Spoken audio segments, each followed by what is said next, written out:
Ok, bueno, vamos a ver ahora, vamos a hacer una introducción, ojo, a la metodología de Post-Jenkins. Recuerden que desde un inicio hablamos que eh, hay que pasar primero viendo todos los procedimientos, los modelos estadísticos referidos al tratamiento de estas series, en el sentido de suavizar las series. Hemos aplicado una gran cantidad de métodos, ustedes ya se fijaron, vimos el método exponencial, el método de tendencia, Hall-Winter con todas sus combinaciones, al final el método amortiguado. Ahora lo que vamos a hacer es, la última metodología es prácticamente, engloba prácticamente todos esos métodos, y por eso el poder de pronóstico de esta metodología pues es muy significativo y es muy apreciado prácticamente en el ambiente técnico, ¿verdad? Así es que la metodología de Boyd-Jenkins prácticamente trabaja con muchos parámetros. Esta es una introducción la que vamos a hacer el día de ahora. Necesitamos introducir ahora el tema de temas que son bien característicos o son bien utilizables cuando hablamos de la función de autocorrelación muestral y la función de autocorrelación parcial también, ¿no? Y también necesitamos hacer una introducción al tratamiento de las series, porque ahora retomamos el concepto inicial de una serie estacionaria y una serie no estacionaria, ustedes recuerdan. Entonces, antes de introducirnos de lleno a la metodología de Boyd-Jenkins, pues entonces realmente necesitamos revisar este tema. Precisamente esta metodología, hay muchos libros donde te dictan muchos pasos que hay que hacer. Obviamente hay una metodología, ¿sí? La veremos ya con pasos muy concretos en la próxima sesión o en los próximos videos. Por ahora, lo que podemos conocer es que la metodología primero me sirve para identificar un modelo. Yo eh, puedo saber si realmente puedo aplicar esta metodología. Entonces se identifican primero. Luego que yo he identificado que este modelo puede aplicarse, pues hay que estimar todos los parámetros de ese modelo. Ahora se introducen nuevos parámetros y combinaciones de parámetros, y posteriormente pues hay que comprobar ese diagnóstico, ¿verdad? Y se hace el pronóstico al final. Eh, en este caso vamos a comenzar analizando la metodología de series que no son estacionales. Eso es importante, ¿verdad? Porque hay otro un compendio de fórmulas que aplican a series estacionales. Aquí vamos a hablar de series no estacionales y nos vamos a concentrar en modelos autorregresivos y modelos de promedio móvil y combinado, ¿verdad? Ahora es una introducción que vamos a hacer, obviamente. Necesito que revisemos estos términos. Primero, la verificación de una serie estacionaria. Ustedes recordarán cuando llamábamos una serie estacionaria, ¿no? Una serie estacionaria es cuando las propiedades estadísticas, llámese la media, la desviación estándar o la desviación típica, la varianza, son constantes a través del tiempo. Y así veíamos series, ¿no? Por ejemplo, esta serie que yo les he colocado acá, esta gráfica, ¿no? Veíamos de que podríamos visualizar un promedio, ¿verdad? Es decir, un nivel de la serie, algo que atraviesa, entre comillas, en medio de la serie, ¿no?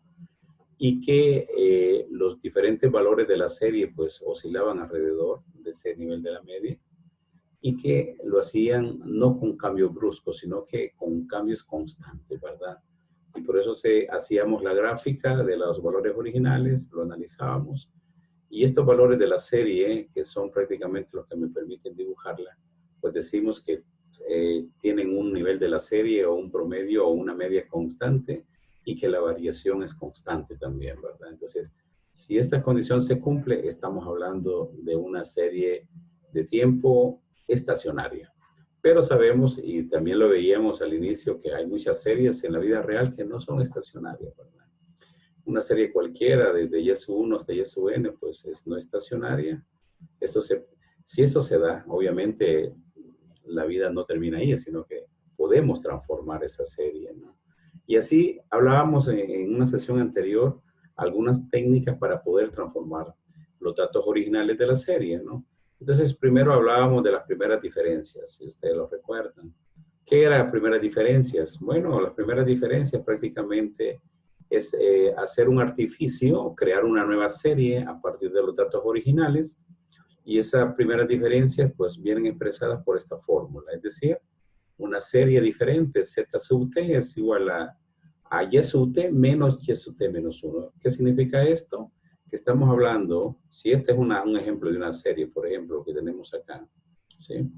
Si t comienza de 1, 2 hasta n, y aquí tenemos los valores, pues y t menos 1 es prácticamente agarrar el segundo valor y restárselo al primero. Y ahí tenemos el primer valor de la serie, ¿no?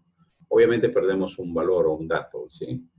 El siguiente será el y sub 3 menos y sub 2, ¿no? El siguiente será y sub 4 menos y sub 3, y así sucesivamente, ¿no? Para t igual 2, 3, hasta n. Entonces, significa que dada una serie cualquiera, yo puedo sacar una serie, puedo obtener una serie, ¿sí? Simplemente diferenciando o haciendo la diferencia, ¿verdad? Entre y menos 1. Entonces, significa, por ejemplo, el archivo que vamos a ver ahora muestra ventas semanales, ¿sí? Desde Y1 hasta Y120. Estamos hablando de 120 semanas, estamos hablando de más o menos 2 años y medio, ¿verdad? De datos que tenemos ahí. Si nosotros graficamos esa serie, veremos que tiene este comportamiento, ¿no? ¿Sí? Una forma de V, ¿sí? Y eso, pues, a grandes rasgos sabemos que una serie no estacionaria, pues, porque realmente el nivel de la serie, pues, realmente varía, ¿no? No es constante en el tiempo, aquí decrece, aquí crece. Entonces, es una serie que no puede ser tratada bajo los mecanismos o bajo los métodos que ya hemos hablado, hemos analizado hasta la fecha. Entonces, ¿qué hacemos? Bueno, la transformamos simplemente a través de esta técnica, ¿no? Primeras diferencias, lo que hacemos es aplicamos esta fórmula, y una vez aplicada esta fórmula, pues veremos que la serie prácticamente varía o tiene una variación constante que lo hace alrededor de una media, ¿verdad? Entonces ahí es donde realmente ya nosotros analizamos la gráfica, comprendemos y vemos que si esa serie se comporta con las características que hemos hablado, entonces ya no es necesario continuar con un procedimiento, ¿verdad? Pero sucede que algunas veces, cuando tú haces la primera diferencia, que es esta formulita, z sub t igual a yt menos 1, aún la serie persiste y no ves que realmente la variación sea constante y que tengas una media constante. Entonces, lo que hacemos es aplicar prácticamente una segunda serie, ¿no? Una segunda diferencia, te dice, ¿sí? Una segunda diferencia. Entonces, estas segundas diferencias, ¿sí? Se obtienen mediante esta fórmula, es decir, z sub t va a ser igual, diferenciamos el segundo del primero, pero del que ya habíamos diferenciado, ¿verdad? Es decir, yt menos 1 era el primero, menos yt menos 1 menos yt menos 2, que era el segundo, ¿verdad? Y si nosotros sacamos del paréntesis y sumamos estas expresiones, nos van a dar que la segunda diferencia es y sub t menos 2y sub t menos 1 más y menos 2, ¿verdad? Para t igual de 3 en adelante, obviamente, ¿no? Porque estamos sacando la segunda diferencia, ¿no? ¿Y qué estamos hablando? Aquí está el ejemplo de esta serie, ya la vamos a hacer ahí en Excel. Z sub 2 es igual ¿a qué va a ser igual la Z sub 2 en este caso, la primera diferencia? Como dijimos, la segunda menos la primera, es decir, Y sub 2 menos Y sub 1 es 14 menos 15, nos da menos 1, ¿sí? Z sub 3 va a ser 16 menos 14, ¿no? Z sub 4 va a ser 20 menos 16, ¿no? Y así, esta nueva serie es la primera diferencia, ¿no? Hemos aplicado esta fórmula. Pero también podemos aplicar la segunda diferencia. ¿Qué significa la segunda diferencia? Bueno, aplicar la primera diferencia, la segunda diferencia a la primera diferencia que ya teníamos. Z sub 3, por ejemplo, ¿a qué va a ser igual Z sub 3? En la fórmula YT, ¿no? Es decir, Y sub 3 menos dos veces YT menos 1. YT menos 1 será Y menos Y sub 2, ¿no? Más YT menos 2. YT menos 2 sería el valor de Y sub 1. ¿Qué estamos hablando? Bueno, aquí tenemos la expresión. Para Z3 sería Y3 Y3 es este valor, es 16, ¿sí? Menos 2 veces por Y sub 2 es 14, Y sub 2 es 14, más Y sub 1 que es 15, ¿verdad? Y así tenemos Z sub 3, el primer valor de la segunda diferencia va a ser igual a 3. Y así sucesivamente para los siguientes valores, ¿verdad? Entonces, podemos sacar primeras diferencias, podemos sacar segundas diferencias, y así podemos continuar prácticamente viendo el tema. Si realmente esa gráfica ya nos presenta una varianza constante y una media constante, entonces sabemos que prácticamente estamos ante la presencia ya de una serie estacionaria, ¿no? Entonces, además de esto, bueno, aquí vamos a avanzar. Aquí vamos a ver algo que nos va a interesar, es que necesitamos eh, incorporar una nueva notación. ¿Qué significa una nueva notación? Vamos a denotar una serie de trabajo a partir de estos valores. Déjenme, permite, voy a encontrar un plumón acá. Ok. Entonces, la serie de trabajo, ¿sí? Puede ser ZB más 1 hasta ZN. ¿Qué significa ZB más 1 o ZN? Pues regresando a lo anterior, recuerden de que podemos tener una serie y esa serie podemos obtener primera diferencia, podemos tener segunda diferencia. La experiencia nos dice que realmente llegamos hasta la segunda diferencia, ¿no? Entonces, cuando tenemos una serie, realmente no podríamos saber que estamos trabajando con la serie original. Podríamos estar trabajando con la serie de primera diferencia o podríamos estar trabajando con una serie de segunda diferencia, ¿no? Entonces, vamos a observar Z1, por ejemplo, el valor Z1 que habíamos encontrado anteriormente, ¿no? Entonces, las diferencias de valores originales podrían ser no estacionarias, ¿no? Entonces, si tenemos ZB más 1 hasta ZN, aquí, esto se obtiene, es posible que esta serie sea obtenida al aplicar una primera diferencia, ¿sí? O es posible que esta serie haya surgido después de aplicar una segunda diferencia, ¿sí? Entonces, ¿qué significa que si la serie que yo utilicé fue estacionaria a la primera diferencia? Entonces significa que ZB, que el subíndice B vale 1, ¿no?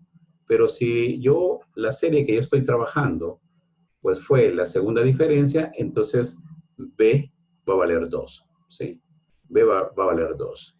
Entonces, y así sucesivamente. Entonces, lo que tratamos de dar es que lo que tratamos de incluir acá es un nuevo concepto de una serie.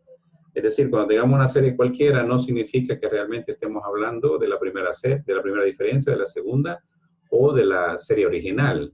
Lo vamos a saber precisamente de acuerdo a las transformaciones que yo he hecho, ¿no? Dicho eso, vamos a trabajar ahorita con el archivo de SPSS. Yo voy a maximizar aquí la serie. Vamos a trabajar con este archivo de ventas semanales que ya dijimos. Podemos observar que hay 120 datos, ¿sí? 120 datos.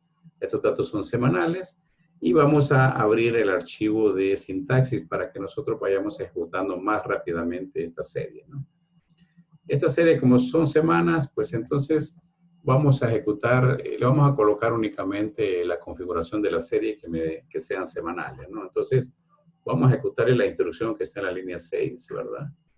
Ejecutamos y ya la serie pues la hemos configurado como una serie de tiempo. Y aquí podemos ver que tiene 20, bueno, aquí hay un dato perdido, por favor, elimínenlo, ¿verdad? Debe haber 120, ¿verdad? 120 datos. Y ya le colocó semana 1, semana 2, etcétera, semana continua. Entonces, lo que yo quiero ahora es que nosotros exploremos prácticamente la serie, ejecutemos un gráfico de la serie, marquemos el rango de 10 a 13, ¿sí? Y graficamos la serie, ¿no? Y vamos a ver el tipo de la serie, que es una de las que hemos estado trabajando, ¿sí? Podemos ver la serie original, la serie de sus datos originales, pues que realmente no es una serie estacionaria, ¿verdad? Lo que la figura lo dice, tiene un valor que cambia a medida que avanzan las semanas. Entonces, esto necesita analizarse, ¿no? Entonces, aquí lo que hice fue prácticamente hacer un gráfico de secuencias. El siguiente bloque de sintaxis lo que hace es graficarme la serie, pero hace una transformación, ¿verdad? Hace una transformación y lo graficamos, ¿sí? La graficamos. Y una vez que la grafiquemos, ya vemos que la serie tiene un comportamiento de una serie estacionaria, obviamente. Tenemos una media que se logra observar ahí. Podría estar muy cerca de cero. Los valores fluctúan alrededor. Tiene una varianza constante, ¿sí? Hemos transformado la serie, ¿no? Pero aquí vienen algunos temas, un tema importante, ¿no? Que es prácticamente la primera diferencia. La primera diferencia, ¿cómo se obtiene? Bueno, vayámonos a Excel para que interpretemos bien esto. Yo les he dado un archivo en Excel, ¿sí? No sé si visualizan el tamaño, si este archivo tiene estos títulos. No sé si no los tiene, por favor, coloquémoslo. La primera columna tiene... Lo que pasa es que en Excel no... ¿Qué tiene en Excel? En Excel solo tenemos dentrífico y viscosidad. Bueno, por lo menos en el paquete que tenía... Ah, ¿no tienen un archivo de ventas ahí? En Excel no me sale, no sé si alguien más le Déjame sale. ver. No, hay un archivo en Excel que se llama, déjame ver, no les envié el archivo en Excel, ¿verdad? Sí, es que necesito que tengan el archivo de, bueno, copien ese archivo en una hoja electrónica, por favor. Ok. Copien los archivos en una hoja electrónica, sí. Sí, cópienla, por favor. Y le ponen en la primera columna, le abren una fila, pónganle T, en la columna B pónganle YT, y esas son las dos columnas que necesito que tengan en este momento, ¿sí? Estas columnas que están iluminadas, ¿sí? YT.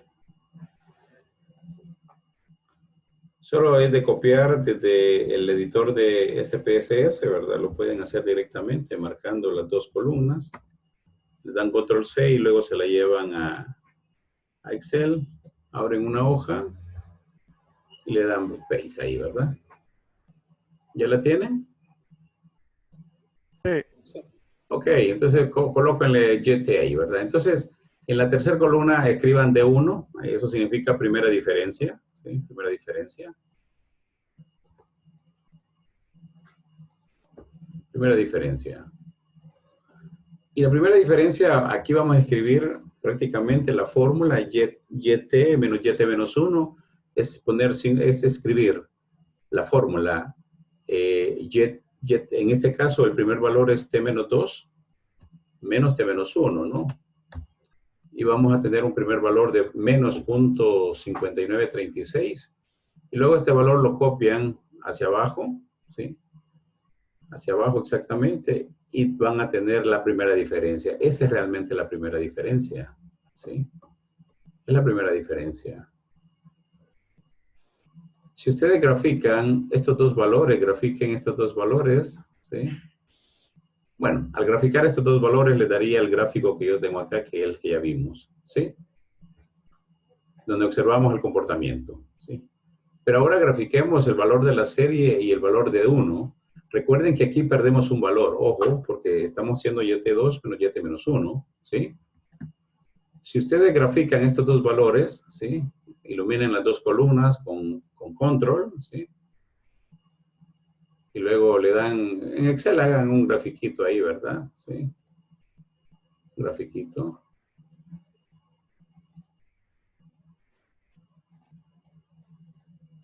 Pero quitemos ahí el valor de, no grafiquemos YT, ¿verdad? ¿Sí? Solo grafiquen la serie, bueno. Van a tener la gráfica que obtuvimos allá, ¿verdad? ¿Sí? Que es esa gráfica. Pero ahora saquen la segunda diferencia. La segunda diferencia es prácticamente aplicar el mismo algoritmo a la primera diferencia. Es decir, la primera diferencia es, en este caso, escribimos la fórmula, sería C4 menos C3, ¿sí? Es decir, le aplicamos la primera diferencia a la primera diferencia. Eso se convierte en segunda diferencia. Y se copia prácticamente hacia abajo el valor y tendrán ese esa nueva serie. Esta es la segunda diferencia. Ojo, es algo bien importante. Aquí estamos perdiendo dos valores porque es segunda diferencia. Eso es bien importante, ¿no? Pero recuerden de que yo apliqué una fórmula diferente para encontrar la segunda diferencia también. Y es en esa columna, en una siguiente columna, ¿sí? Ustedes abran una segunda columna y pónganle igual segunda diferencia de 2 como título. Y apliquen la fórmula que habíamos hablado anteriormente, ¿verdad? ¿Recuerdan la fórmula que era? Es la fórmula que teníamos de la...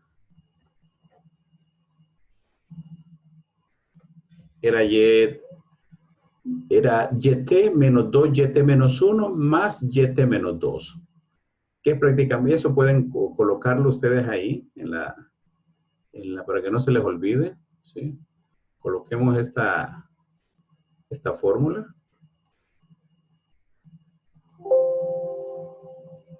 Voy a copiar de nuevo. Copiemos esta fórmula ahí, ¿no? Sí.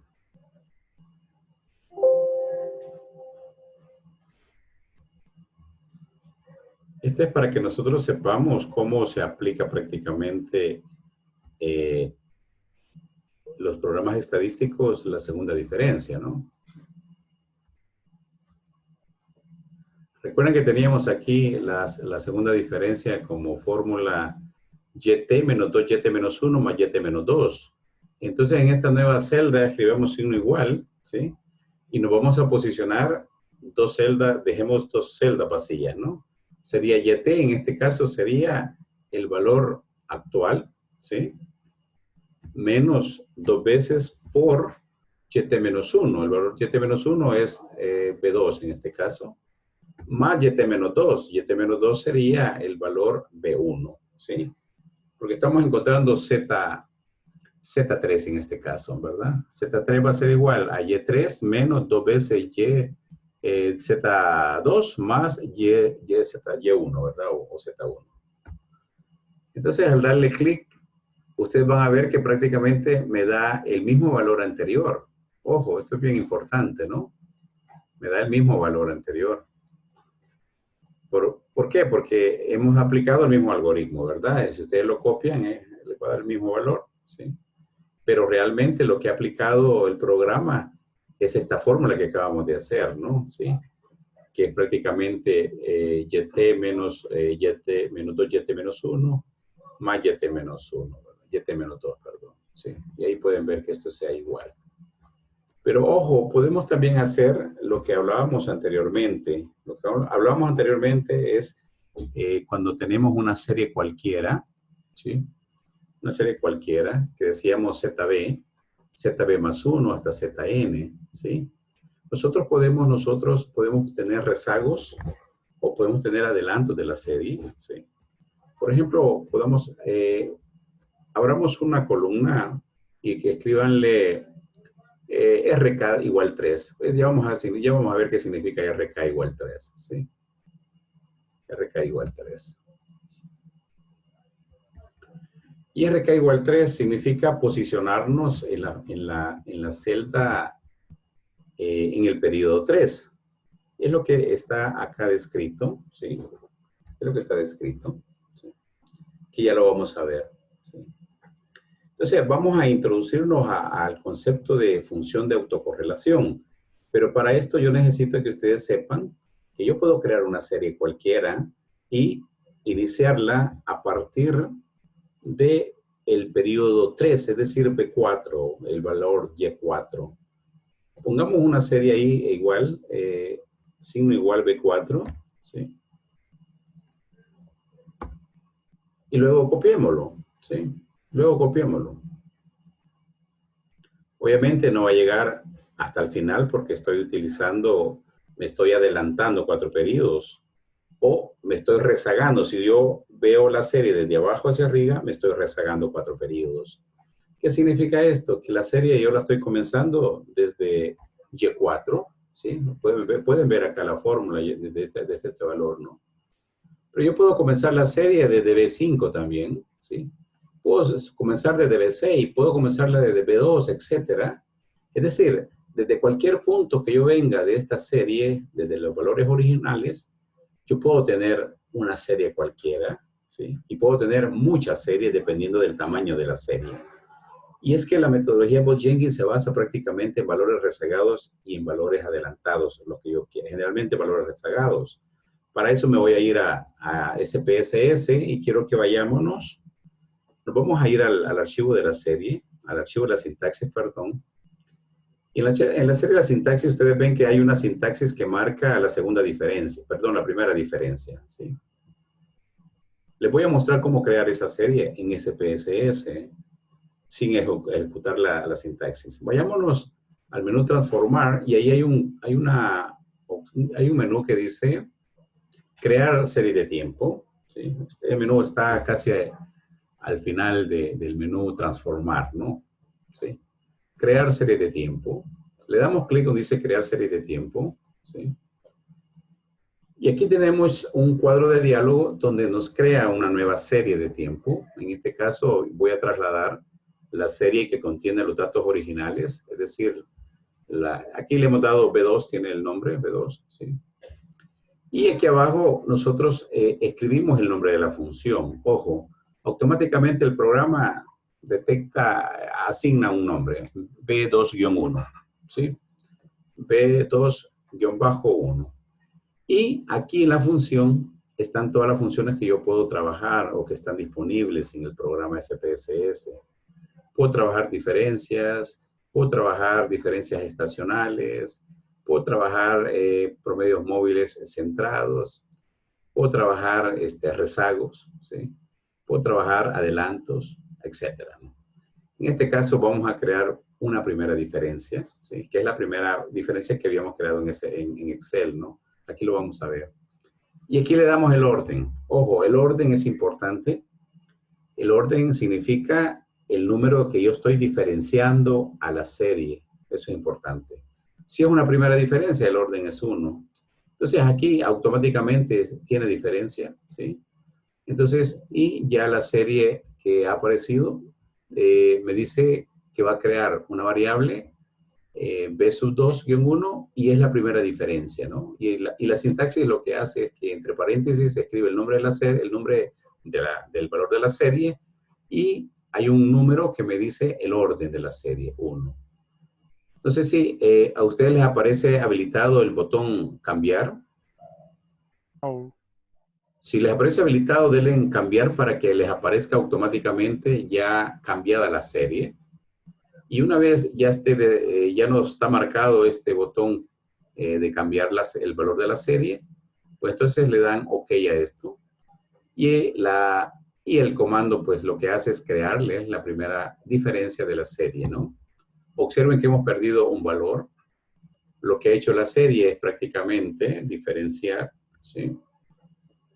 Ha hecho la resta, ¿sí? De y sub 2 menos y sub 1, es decir, y sub t menos yt menos 1. Este valor menos 15 me da esto, el siguiente menos este me da esto y así sucesivamente, ¿no? Y esta es la primera serie.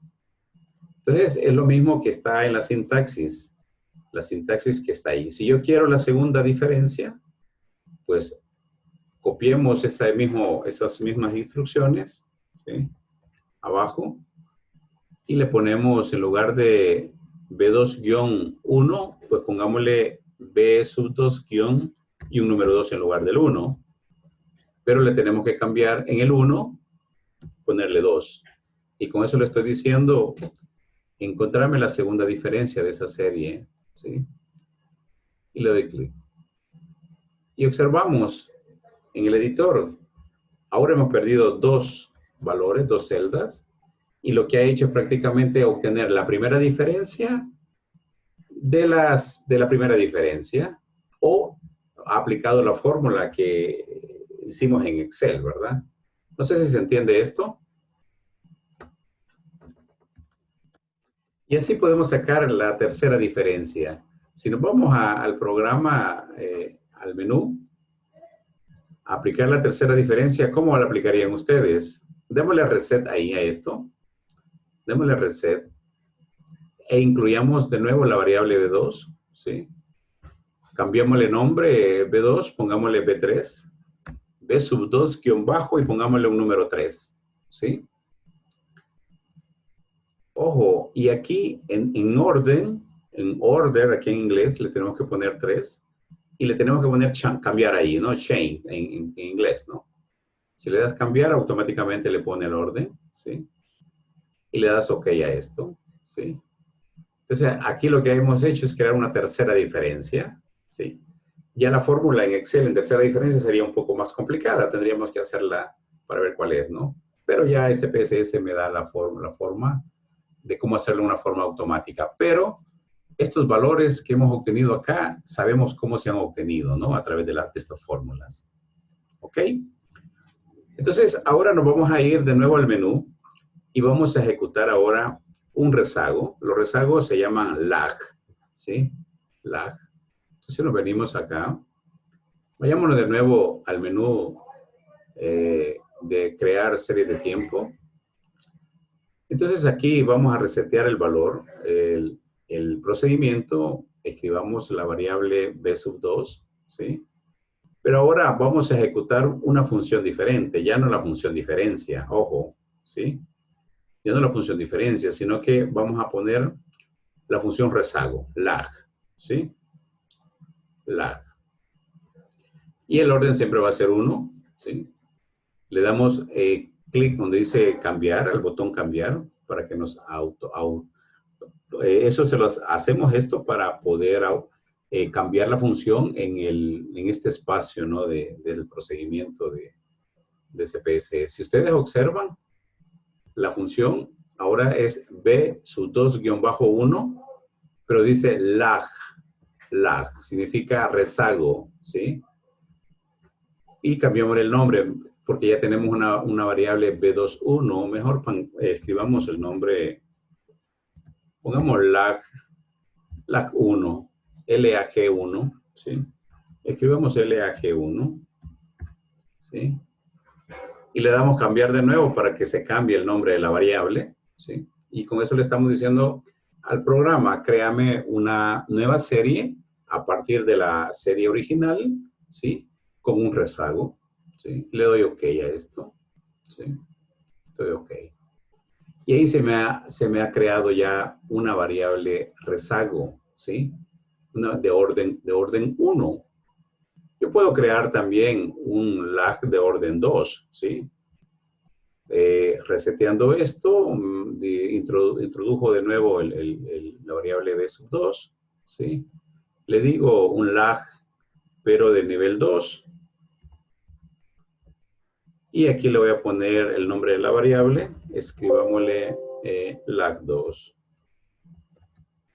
Lag2, ¿sí? Le damos cambiar y con eso estoy creando una variable rezagada de orden 2, ¿sí? ¿Y cuántas series puedo crear? Ojo, puedo crear una gran cantidad de series, ¿sí? A partir de la variable original. Pues regresemos entonces y creamos otra variable. Utilicemos otra función ahora.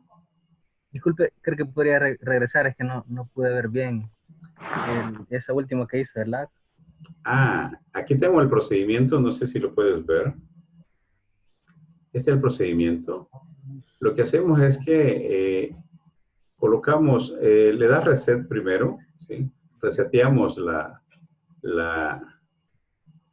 el procedimiento, trasladamos la variable b sub 2, que es la que tiene la serie original, pero aquí automáticamente él asume una función de diferencia, que es la primera diferencia. Pero aquí le vamos a cambiar la función. Dijimos que le vamos a colocar la función lag, ¿sí? Entonces seleccionamos en función la función lag y aquí le vamos a escribir el nombre de variable lag2, lag1, ¿sí? Y le damos al botón, hacemos clic al botón cambiar o change, ¿verdad? Para que aquí en la parte del procedimiento me aparezca ya la función lag. Y lo que me está diciendo es que va a almacenar en la variable lag1 la función lag, es decir, el rezago 1 de la variable b sub 2, ¿verdad? Una vez haciendo eso, solo le damos OK y en este momento pues nos ejecuta el procedimiento, ¿sí? Aquí van a ver que nos crea la salida y nos dice si han creado una variable LAC1, ¿sí? De 120 valores, ¿verdad? Y ahí tenemos prácticamente el LAC1, ¿sí? Como lo habíamos creado.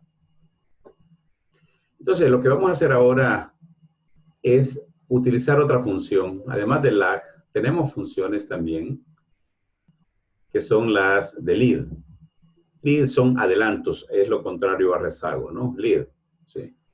Vamos a darle reset a esto, incorporemos la variable B2, introduzcamos la variable, la función lead, y aquí pongámosle lead1, ¿sí? Lead1, ¿sí? Le damos cambiar, le damos OK, ¿sí? Y nos ha creado la variable LAC1. Observen lo que ha hecho. El LAC1 lo que hace es prácticamente comenzar la serie del valor 2 en adelante, ¿sí? Si le damos LAC2, comenzará el valor de la tercera posición en adelante. Si le damos LAC3, comenzará de 16 en adelante. Creamos una variable lead, perdón, ¿sí? Creamos una variable lead a partir de, escribámosle acá el valor del lead 3, ¿sí? Y escribámosle aquí el orden 4. Le damos cambiar, ¿sí? Y le damos OK. Y observamos que lead 3 comienza prácticamente de la posición 5, ¿sí? Entonces, así podemos ir creando variables, ¿sí? O series a partir de los rezagos o a partir de los adelantos de la serie, ¿no? Entonces, es lo que tenemos aquí en Excel, ¿no? ¿Sí? El RK3 es prácticamente escribir el valor Y4, que en este caso es de 5, ¿no? Si lo copias, ¿sí? Hacia abajo, tenés otra serie. Y este valor lo podés ir graficando y vamos a ver algo bien interesante, ¿no? Vamos a ver algo interesante. Voy a regresar aquí porque vamos viendo estos apuntes que me van relacionando. Lo que quiero es que entrar ahora a ver la función de autocorrelación muestral. ¿Qué es la función de autocorrelación muestral? Pues prácticamente, como su nombre lo dice, correlaciona prácticamente, pero los rezagos de la serie, ¿no? ¿Sí? Entonces aquí vamos a comenzar con esta parte, la función de autocorrelación muestral. Se le llama la SAC en inglés, ¿no? Es la traducción de función de autocorrelación muestral. Pero también hay una función de autocorrelación parcial, ¿no? Que se llama SPAC. Ahorita nos vamos a concentrar en la variable SAC, ¿sí? Entonces, decimos que estas funciones me sirven para identificar en una forma muy preliminar la metodología de Bose-Jenkins. Eso es importante, ¿no?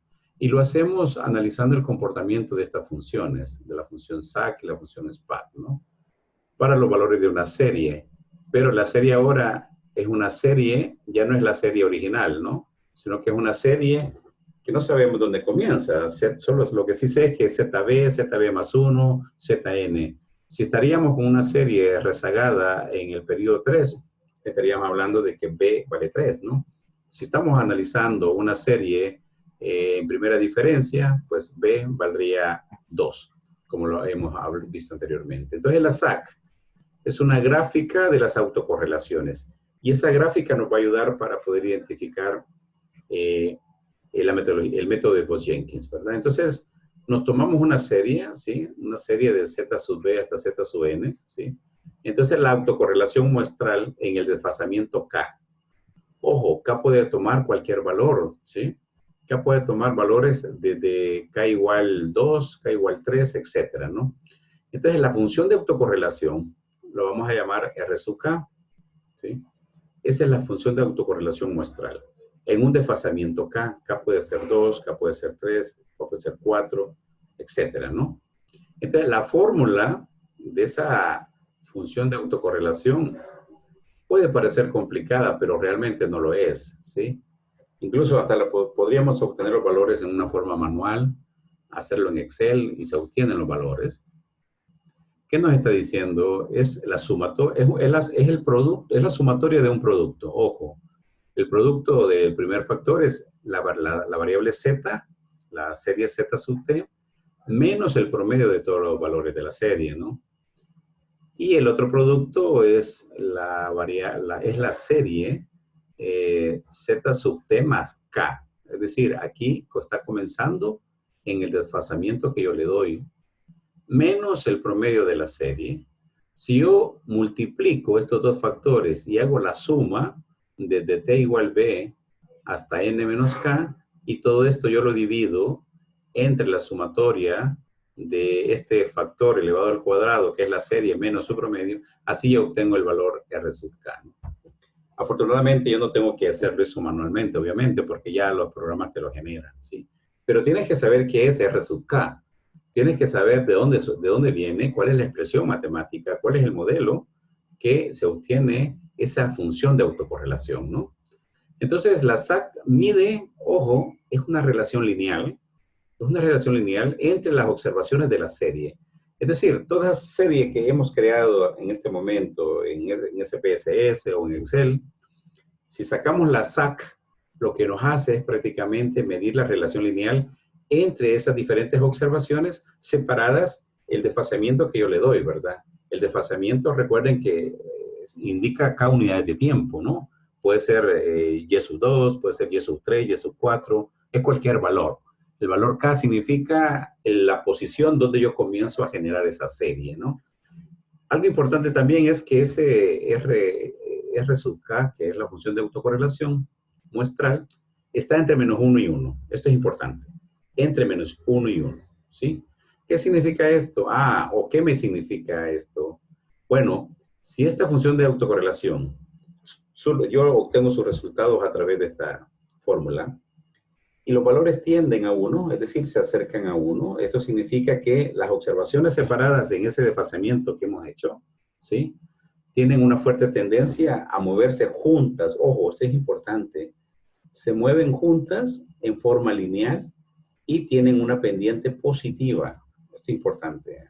Si el RK es positivo, significa que se van a mover juntas y tienen una forma lineal positiva. En cambio, si esta función de autocorrelación, sus valores se acercan a menos 1, ojo, no puede ser 1 ni menos 1 exactamente, sino que observen que este es un intervalo abierto, ¿verdad? No dice mayor o igual. O sea, que no incluye al 1 y no incluye al menos 1. Entonces, si el R sub K tiende a menos 1, entonces las observaciones separadas por ese desfasamiento de K unidades de tiempo que hemos analizado, entonces van a tender a moverse siempre juntos en forma lineal, pero la pendiente va a ser negativa. Y esto lo podemos ver en Excel. Veámoslo en Excel primero, ¿sí? Recuerden de que, no sé si obtuvieron el valor RK3 o esta serie que comenzaba en el valor Y sub 4, ¿sí? Es decir, escribimos el valor B5 y a partir de eso lo copiamos. Si nosotros graficamos esta serie, ¿sí? Ojo, con la serie original, ¿sí?, nos va a dar esta gráfica que tenemos acá. Que se cumple lo que estamos diciendo, ¿no? Aquí está graficada la serie con este valor de rezago, ¿no? K igual 3, porque comenzamos en el cuarto periodo. Observen de que todos tienden hacia arriba, o sea, se ve una tendencia lineal positiva, ¿no? Sí, o sea que tienden a 1 esos valores. Y si nos vamos nosotros a SPSS, ¿sí?, vayámonos a la variable SPSS y vayámonos a la sintaxis, creo que ahí les había puesto, ¿sí? Aquí dice, ¿no? Generemos estos valores, generemos estas series de orden 3, que son similares a lo que ya teníamos. Generemos por favor la sintaxis desde la línea 35 a la línea 48, para que nos cree esas series adicionales. Nos crea un lag o un desfasamiento de orden 2, nos crea un desfasamiento de orden 3. Y entonces ya creado eso, podemos hacer una gráfica. Ahí está la sintaxis. En la línea 52, abran la gráfica, o sea, marquen esas 3 líneas y grafiquémoslo y van a poder ver esa serie que acabo de mostrar en Excel, ¿verdad? Los valores tienden a relacionarse, tienden a crecer en forma lineal y crecen juntos, ¿verdad? Es decir, hay una tendencia lineal en este caso, ¿sí? ¿Se entiende esto? No sé si ya lo vieron. Sí. ¿Okay? Vamos a regresar entonces a estos apuntes. Entonces, recapitulando, ¿no? Recapitulando esto, hemos encontrado que las series, yo puedo jugar con los rezagos. Esos rezagos tienen esa expresión en esta forma para RK. Si yo comienzo la serie desde el tercer periodo, significa que he utilizado, estoy hablando de RK igual 3, ¿no? Si yo comienzo la serie en el periodo 4, K vale 4, entonces sería R4, ¿no? Y recordemos que el promedio pues se obtiene de esta forma, ¿no? Hay una fórmula especial para esto, ¿no? Que es la que tenemos ahí. Es la sumatoria de todos los valores de la serie divididos entre el n, que vale 120 en este caso, menos b, en este caso que encontramos la primera diferencia, b vale 2, más 1, y ahí se encuentra el promedio, ¿verdad? Pero los apuntes, para que entendamos más bien esto, aquí les he agregado algunos elementos que quiero que los vean también, ¿no? Aquí tenemos una muestra de la serie Y sub t y comienza de 15, 14 en adelante, ¿no? Y aquí lo que hacemos es vamos a encontrar las autocorrelaciones con un desfasamiento en t. Un desfasamiento en t, ¿no? Sí. Permítame acá que voy a tomar este valor. Ok. Entonces, un desfasamiento 3 son observaciones que van a estar separadas entre sí 3 periodos. ¿Qué significa esto? Que aquí estoy, si esta es la serie, y yo digo, yo quiero encontrar un desfasamiento 3, significa que me iré al 4, pasando al 3 es un periodo, del 3 al 2 es otro periodo, y del 2 al 1 es otro periodo. Entonces significa que yo comienzo la serie en el valor 20, que es el valor que está aquí, 20. El siguiente será 22, que es este. El siguiente será 38, que es este. Entonces, es lo que acabamos de hacer en Excel, ¿no? Al graficar ya vimos esa tendencia positiva. Entonces, si yo quiero aplicar prácticamente estas series, pues prácticamente lo que hago es, el R sub 3 es aplicar la función de autocorrelación parcial, es hacer la sumatoria de los productos que yo les había dicho. Entonces, aquí lo podemos hacer, ¿no? Si lo hacemos en forma manual, esto nos va a dar 0.8523. No lo vamos a hacer porque automáticamente lo hace el programa, ¿sí? Pero aquí intervienen otros elementos, ¿cómo se llama? Otros elementos importantes, ¿no? Aquí aparece ya el error estándar, ¿sí? El error estándar de la función de autocorrelación, ¿sí? Y también aparece el estadístico TRK, que me relaciona la función de autocorrelación y el error estándar, ¿sí? ¿A qué es igual el error estándar, ¿sí? De la función de autocorrelación? Es igual a esta expresión, ¿sí? Repito, estos valores los programas automáticamente los generan, pero lo que quiero es que ustedes vean cómo se generan y el modelo matemático que utilizan. El error estándar de la función de autocorrelación parcial, muestral, se obtiene a través de esto. Si K vale 1, ¿sí? Simplemente divido la unidad entre n menos b más 1 y le saco raíz elevado a la 1 medio, es decir, la raíz cuadrada de lo que está abajo, ¿no? Y si K vale de 2 en adelante, pues lo obtengo a través de esta fórmula, ¿sí? Esta fórmula que está acá, ¿no? Que es una división es la raíz cuadrada de todo lo que está aquí dentro. Observen, 1 más 2 veces la sumatoria desde j igual 1 hasta k menos 1 de r sub j elevado al cuadrado, dividido entre n menos b más 1 elevado a la 1 medio, es decir, la raíz cuadrada también de esto. Esta es una expresión que podría parecer compleja, pero si nosotros lo hacemos manualmente, lo hacemos sin ningún problema. Pero no lo vamos a hacer porque realmente el programa ya lo hace. Pero sí quiero que identifiquemos que el error estándar se obtiene a través de esta fórmula, ¿sí? Y entonces ahora lo que quiero es que vamos a obtener la salida de la SAC, es decir, la salida o la gráfica de la función de autocorrelación parcial de la serie que tenemos en SPSS en este momento, que estamos analizando. Ojo, vamos a obtener la salida de la SAC para la serie original, ¿sí? Y sub 1, y sub 2 hasta y sub n, ¿sí? Y estos los valores los vamos a ver en la gráfica, ¿sí? Estos valores R sub K son, acuérdense, es la función SAC. Cuando veamos R sub K, estamos hablando de la SAC, es decir, la función de autocorrelación muestral. Y estos se van a ver a través de líneas verticales. Ojo, esto es importante. Y esto aquí, les he hecho un gráfico acá y lo vamos a ir a ver inmediatamente, ¿sí? Lo vamos a ir a ver inmediatamente. ¿Por qué?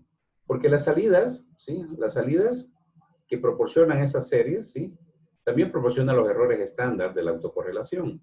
Y los errores estándar los proporcionan en forma de dos bandas de puntos. Ojo, dos bandas de puntos. Entonces, cuando nosotros aplicamos la SAC a una serie, lo que hace es presentarnos una gráfica como la que está acá. Una gráfica donde generalmente el 0, ¿sí? Es la línea que está acá, ¿sí? El 0 es la línea. Y vamos a ver líneas verticales, que son llamadas espigas, espárragos, son las lajas. Estos son los R1, son los R sub K. Ojo, esa es la gráfica de la SAC. Este es el rezago 1, este es el rezago 2, la barra 3 es el rezago 3, y así sucesivamente. Ojo, esto es bien importante. Todo lo que está dentro, vamos a ver que esta gráfica generalmente se puede representar a través de una banda. Esa banda lo que realmente significa, ojo, son los errores estándar. Son los errores estándar, ¿sí? Y generalmente son simétricos, es decir, ustedes lo van a ver que se comportan, ¿sí? De manera simétrica. Y todos los espárragos, todas las espigas que están dentro, ¿sí? De esta banda, esto significa que, y está demostrado, que el valor absoluto, ¿sí? De la fracción RK menos entre el error estándar, esto se aproxima a 2. Esto es bien importante. Es decir que todos estos valores que están acá tienen dos valores estándar, ¿sí? Y los que están fuera de esta banda, pues tienen más de 2 errores estándar. Y eso, los que están fuera, son los que realmente interesan en el análisis de la SAC, ¿sí? Y también interesa los espárragos que realmente coinciden con esta banda. En este caso, el espárrago 2, ustedes lo ven ahí, la espiga 2, ¿sí? Voy a cambiar color acá. Este espárrago 2 lo he hecho coincidir prácticamente con la banda. Significa que realmente todas las espigas que están dentro tienen un valor absoluto menor que 2, y el que está sobre la banda, tiene un valor 2, aproximadamente, obviamente, ¿sí? Vamos a irnos ahora al archivo de sintaxis y vamos a ir a aplicar prácticamente este concepto de la SAC, ¿sí? Vamos a encontrar el valor de la SAC en este momento, ¿sí? Aquí está lo que les decía, ¿sí? Si la última espiga está arriba de la banda, significa que el valor absoluto es mayor que 2. Vayámonos a SPSS ahorita y nos vamos a ir al archivo de sintaxis. En el archivo de sintaxis ya está aplicado a la sintaxis, pero no lo vamos a hacer desde la sintaxis, lo vamos a mostrar cómo se hace desde el editor de datos. Entonces nos vamos al menú analizar y nos vamos a ir al menú pronóstico. En el menú pronóstico, la penúltima opción dice autocorrelaciones. Cuando dice autocorrelaciones, ahí estamos hablando de la SAC, ¿sí? Y de la SPAC. Entonces, SPSS en este procedimiento nos permite crear las autocorrelaciones, ¿sí? Vamos a crear las autocorrelaciones. En este caso, vamos a crear la autocorrelación de la variable original. Estamos hablando B sub 2. Agreguemos B sub 2, ¿sí? Voy a cancelar acá. Bueno, agreguemos B sub 2. Agreguemos B sub 2. Ojo, aquí hay unas cajas de chequeo donde dice que me muestre las autocorrelaciones y las autocorrelaciones parciales. Yo le voy a dejar únicamente que me muestre la autocorrelación muestral. La PAC es este botoncito que está acá, ¿sí? Y me voy a ir a opciones, ¿sí? Me voy a ir a opciones. Y en opciones yo le puedo dar el número de desfasamientos que yo quiera. Le puedo poner 8, le puedo poner 10, le puedo poner 16, le puedo poner 20, lo que yo quiera, ¿no? Pongámosle 10, por ejemplo, ¿sí? Pongámosle 10. Y aquí hay que seleccionar un método de los errores estándar. Hay diferentes metodologías para encontrar los errores estándar. El que aparece por defecto es el modelo de independencia, pero nosotros le vamos a dar la aproximación de Bartlett. La aproximación de Bartlett lo que nos hace es que nos presenta los valores de la SAC, pero los presenta con la banda de 2 desviaciones estándar que les había mostrado, ¿no? Le damos continuar y le damos OK a esto, ¿sí? Al darle OK, pues nos venimos al reporte, ¿sí? Y aquí nos da un reporte, ¿verdad? El modelo, nos dice la variable, no hay periodicidad, obviamente. Lo que está ahí después lo vamos a entender, a comprender. Lo que vamos a ver ahora es la autocorrelación. Observen las autocorrelaciones. Esta tablita, como yo le dije 10, pues me ha mostrado 10. Los R sub 1, R sub 2, R sub 3, los R sub K, realmente son estos valores que están acá. Y los valores respectivos son estas autocorrelaciones, ¿sí? Estas son las autocorrelaciones. Y es lo que yo les decía, ¿no? No vamos a encontrar esto a partir de la fórmula. El programa ya lo da, pero cómo obtiene el valor el programa, lo hace directamente y ya lo presenta, ¿no? Entonces, R sub 1, o sea, R sub K, R donde K vale 1, es 9.963. R sub K igual 2, es este que está, es 0.908. R sub K igual 3 es 0.853. Lo que nos está dando esta tabla son la correlación lineal entre los desfasamientos. En otras palabras, son los K1, K2, K3, etcétera, que es prácticamente la SAC, lo que hemos llamado SAC nosotros. Y abajo, bueno, y aquí pueden ver que nos da los errores estándar de una sola vez, ¿sí? 0.091, 0.154, y esos errores estándar son los que realmente grafican, ¿sí? Y aquí la podemos ver en la gráfica ya, ¿sí? El valor, ¿sí? Entonces aquí la estoy observando, lo estoy poniendo aquí. Observemos los datos, ¿sí? Como yo le dije 10, cada una de las barras, cada una de las espigas, son prácticamente los 10 valores de la SAC. Si yo le hubiera dicho 16, nos muestra 16, ¿sí?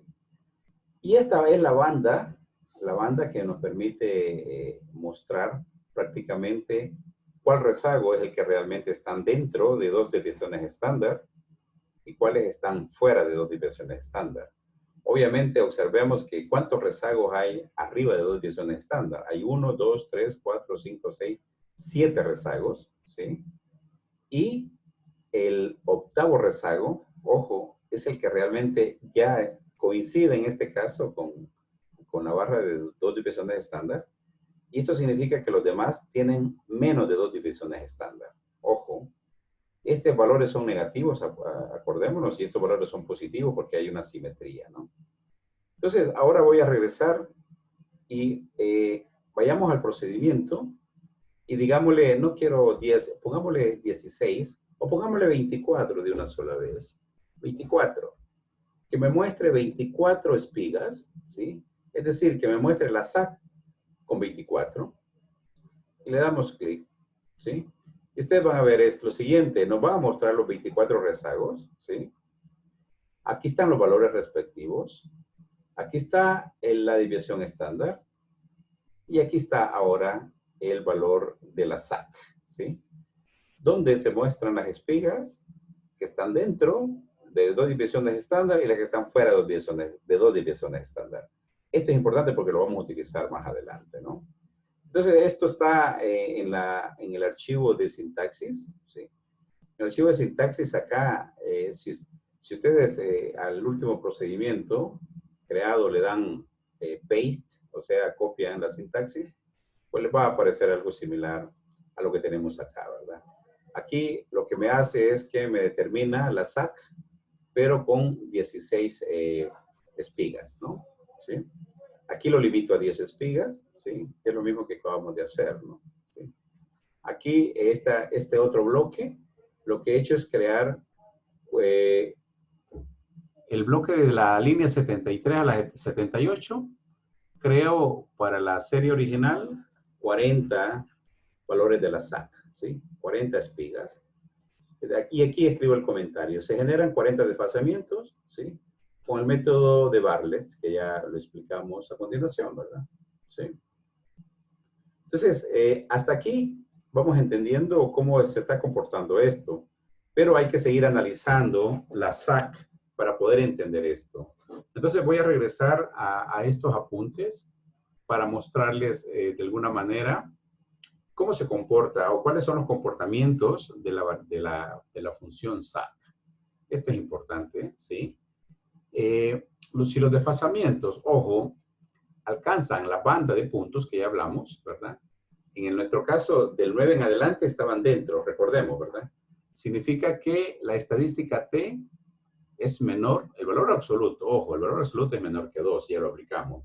Entonces, para aplicar este Pochinki, pues entonces es necesario, ¿sí? Caracterizar el comportamiento de la SAC. Y a eso es lo que vamos.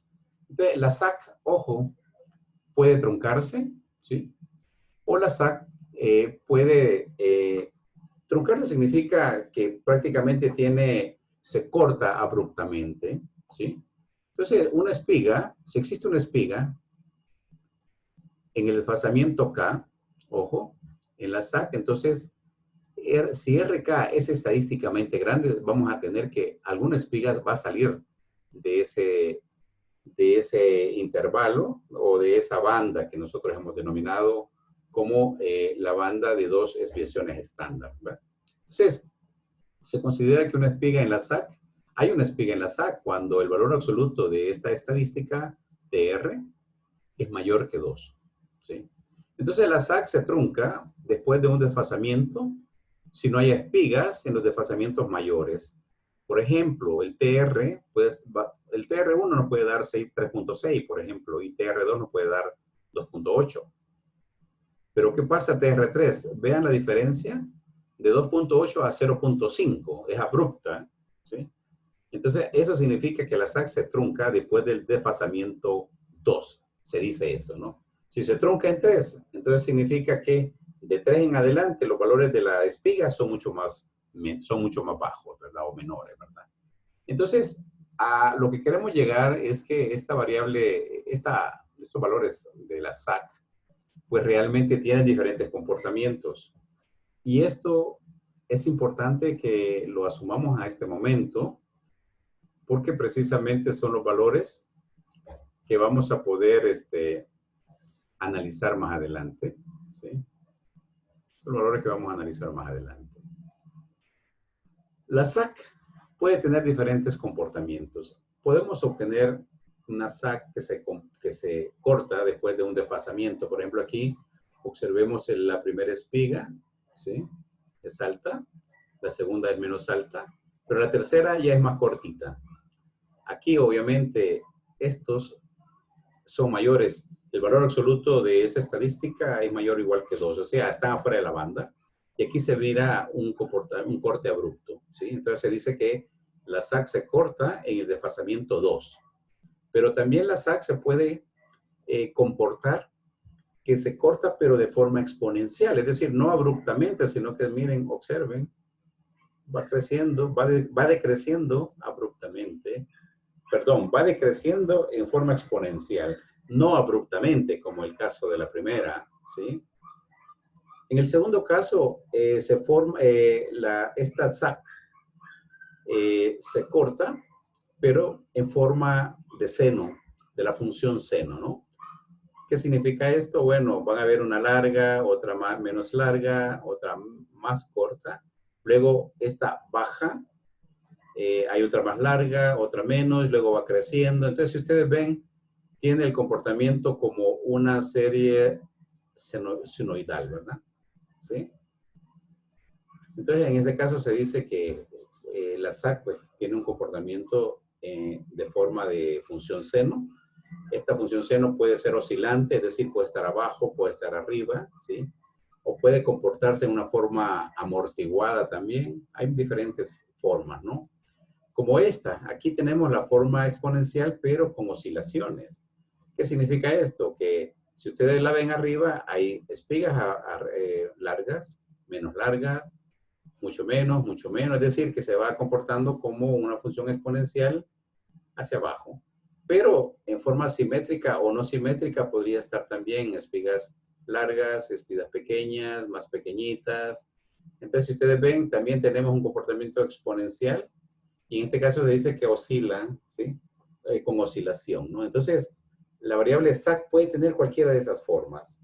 Y interpretar esas formas, entonces, es importante para poder entender la metodología Bose-Jenkins. Entonces, se dice que la SAC se extingue si la función no se corta. Ojo, se extingue si la función no se corta, si no se decrece en una forma permanente. Y es lo que estamos viendo acá, ¿verdad?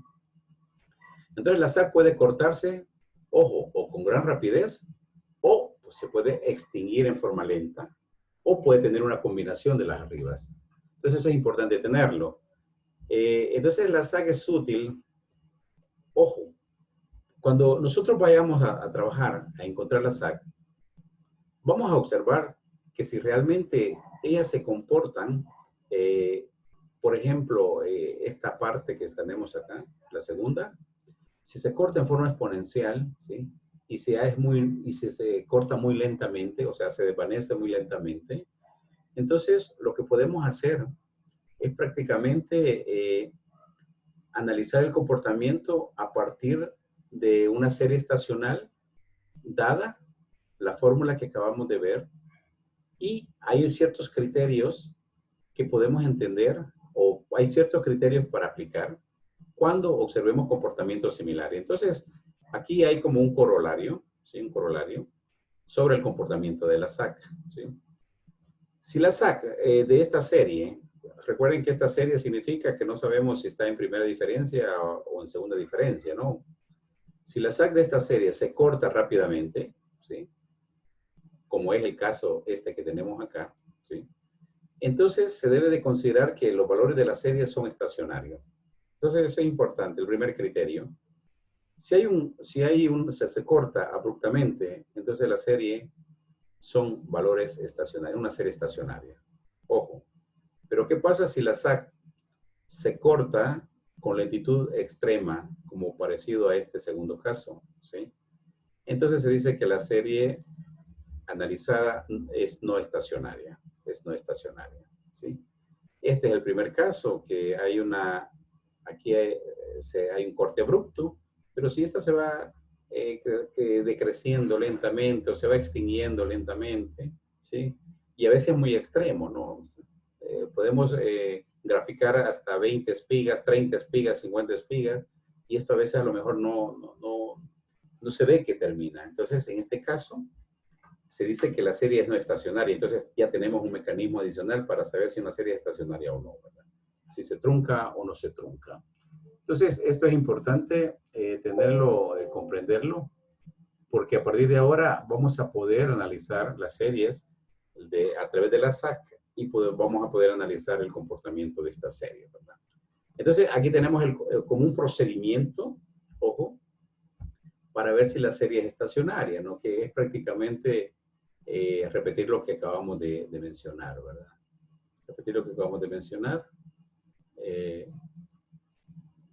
Permítame con esto. Entonces, el procedimiento primero es obtener la SAC de los valores originales. Así como es lo primero que hemos obtenido nosotros, ¿recuerdan? Eso ya lo vamos a hacer a continuación. Entonces, si la gráfica se corta claramente con rapidez o se extingue rápidamente, entonces vamos a decir que los valores originales son estacionarios, ¿sí? Pero ¿qué pasa si la gráfica se extingue con lentitud extrema? Entonces vamos a decir que los datos son no estacionarios. Ojo, en tal caso, si resulta eso, entonces es necesaria una transformación. Ahí es donde ya se utilizan prácticamente la creación de otras series a partir de los rezagos, ¿no? Entonces aquí vamos a tener que aplicar primera diferencia en el primer caso, ¿no? Entonces, Si realmente tenemos este caso 3, es decir, que la serie no es estacionaria y hay que aplicar una transformación, si es afirmativo esto, entonces, con los datos transformados, ojo, entonces analizamos o encontramos otra vez la SAC de esos datos transformados. Y repetimos el algoritmo, ¿no? Si se corta con rapidez o se extingue rápidamente. Entonces, si es así, pues son estacionarios, y si no, pues los datos son no estacionarios, ¿verdad? En tal caso, pues es necesario aplicar otra transformación. O sea, si realmente no son estacionarios, tenemos que aplicar otra diferencia, ¿verdad? En el caso, si eso sucede, aplicamos una segunda diferencia, ¿no? Entonces, apliquemos esto ahora con esta serie que estamos analizando. Como observaron, primero aplicamos la SAC. Vamos a ver qué tipo de... Si recordamos la serie que graficamos, pues prácticamente se va extinguiendo así lentamente. Ya la vamos a regresar a SPSS. Ya vamos a observar a verlo. Entonces, lo que quiero es que prácticamente consideremos estas ventas semanales que acabamos de analizar y que encontremos la SAC, como ya lo hicimos, pero hay que describir cómo es la gráfica de la SAC. Si los valores RK se aumentan o disminuyen. Si esta no es estacionaria, pues podemos obtener valores estacionarios aplicando primera diferencia, ¿sí? Y si aplicamos primera diferencia, pues observamos si hay espigas que se salen de esa banda de dos desviaciones estándar que habíamos hablado. Hay que observar cuál es el desfasamiento en el cual coincide con esa banda, ¿sí? Y hay que ver si realmente se corta o no se corta la SAC, ¿verdad? Esto es lo que realmente vamos a ir a analizar ahora a partir de la serie que estamos analizando, ¿verdad? Entonces, vayamos a SPSS, ahora regresemos a la sintaxis y vamos a ir a observar lo que aparece acá, ¿no? Esta variable, vamos a ejecutar la línea 75 a la línea 78. Lo que le estamos diciendo aquí es, muéstrame 40, ¿sí? 40 espigas de la variable, de la variable SAC, ¿no? Y aquí lo tenemos. Observémoslo. Es parecido al anterior. La anterior aquí está, solo que ahora le di más espigas y las espigas siguen estando dentro de esa desviación estándar, ¿no? Sí. Entonces lo que podemos observar es cuántos rezagos están afuera de dos desviaciones estándar. Pues hay 7 rezagos. El octavo rezago coincide y todos estos valores son menores, ¿sí? Estos valores son menores. Vayámonos a la sintaxis ahora. Y vamos a ejecutar el último segmento, ¿sí? ¿Por qué? Estamos viendo de que la SAC en esta gráfica disminuye lentamente, ¿no? ¿Sí? Con lentitud extrema. Entonces, según lo que dijimos, ¿qué significa esto? ¿Sí? Significa que no es una serie no estacionaria, entonces necesitamos aplicar una primera diferencia, ¿sí? Necesitamos aplicar una primera diferencia. Recordemos que en la serie de datos ya habíamos aplicado una primera diferencia. Vamos a utilizar ya esa primera diferencia, ¿sí? En esta sintaxis, ¿sí? Aquí podemos ver que le estoy diciendo, encuéntreme la SAC de la variable B21, que es la primera diferencia, ¿sí? Con 40 espigas, ¿no? Y lo ejecuto. Lo ejecuto. Y aquí vengo a observar la serie. Observemos que aquí están los 40 valores, ¿sí? Aquí ahora dice primera diferencia, ojo. Aquí dice primera, son la autocorrelación muestral siempre, ¿sí? Pero ahora de la primera diferencia. Aparece el error estándar. Y aquí aparece el gráfico. Y observemos ahora, ¿sí? Observemos ahora. ¿Qué pasa con la SAC? La SAC ahora se observa que prácticamente hay una ruptura, es decir, se corta la SAC abruptamente y solo hay una espiga arriba, solo hay una espiga arriba. Esto significa que prácticamente tenemos datos, estamos frente a datos ya estacionarios, ¿sí? ¿Por qué? Porque el algoritmo de la SAC nos dice que si hay una espiga que sobresale o es mayor que el valor absoluto de dos desviaciones estándar, y se corta abruptamente, ¿sí? En este caso, observen que hay oscilaciones, pero ya con las espigas más pequeñas.